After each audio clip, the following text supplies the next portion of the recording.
D boss Darshan ಅವರಿಗೆ ಆರೋಗ್ಯ ಸರಿ ಇಲ್ಲ, ಹಾಸ್ಪಿಟಲ್ ಅಡ್ಮಿಟ್ ಆಗಿದ್ದಾರೆ, ಬೆನ್ನು ನೋವು ಸಮಸ್ಯೆಯಿಂದ ಬಳಲ್ತಾ ಇದ್ದಾರೆ. ಅವ್ರ ನೋವು ನಾನು ನೋಡೋಕ್ಕಾಗದೆ ದೇವ್ರ ಹತ್ರ ನಿನ್ನೆ ಕೋಟಿಲಿಂಗೇಶ್ವರ ಸ್ವಾಮಿ ದೇವಸ್ಥಾನಕ್ಕೆ ಹೋಗಿ ಅವ್ರ ಮೇಲೆ ಅರ್ಚನೆ ಮಾಡಿಸಿ ಪೂಜೆ ಪುನಸ್ಕಾರ ಮಾಡಿಸಿ ಆಮೇಲೆ ಬೆಣ್ಣೆ ದೀಪ ಅನಿಸಿ ನಾನು ಶಿವನ ಹತ್ರ ಒಂದೇ ಕೋರ್ಕೊಂಡಿದ್ದಾನು. ದೇವರೇ ದರ್ಶನ್ ಅವ್ರಿಗೆ ಏನೂ ಆಗಬಾರ್ದು, 100 ವರ್ಷ ಚೆನ್ನಾಗಿರ್ಬೇಕು, ಅವರಿಂದ ಇನ್ನ 1000 ಜನ ಬದುಕ್ತಾ ಇದ್ದಾರೆ ಆಯ್ತಾ. ನಮ್ಮ ಬಾಸು ತಪ್ಪು ಮಾಡಲ್ಲ, ತಪ್ಪು ಮಾಡಿಸೋದು ಇಲ್ಲ, ಸುಮ್ಮನೆ ಅವ್ರ ಮೇಲೆ ಆರೋಪ ಮಾಡ್ತಾ ಇದ್ದಾರೆ. ದೇವ್ರು ನೋಡ್ಕೊಂತಾರೆ ಆಯ್ತಾ. ಯಾರಿಗೂ ಅವ್ರು ಕೆಟ್ಟದ್ದು ಬಯಸಿಲ್ಲ.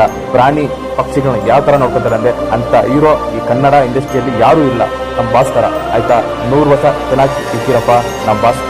ಹರ ಹರ ಮಹಾದೇವ ಶಂಭೋ ಶಂಕರ. ಅವ್ರಿಗೂ ಅವ್ರ ಕುಟುಂಬಕ್ಕೂ ದೇವರು ಆಯುಷ್ ಆರೋಗ್ಯ ಕೊಟ್ಟು ಚೆನ್ನಾಗಿ ಇನ್ನ 106 ವರ್ಷ ಚೆನ್ನಾಗಿರ್ಬೇಕು ಅಂತ ನಾನು ದೇವ್ರನ್ನ ಕೋರ್ಕೊಂತ ಹರ ಹರ ಮಹಾದೇವ ಶಂಭೋ ಶಂಕರ. ಜೈ ಡಿ ಬಾಸ್, ಜೈ ಜೈ ಡಿ ಬಾಸ್.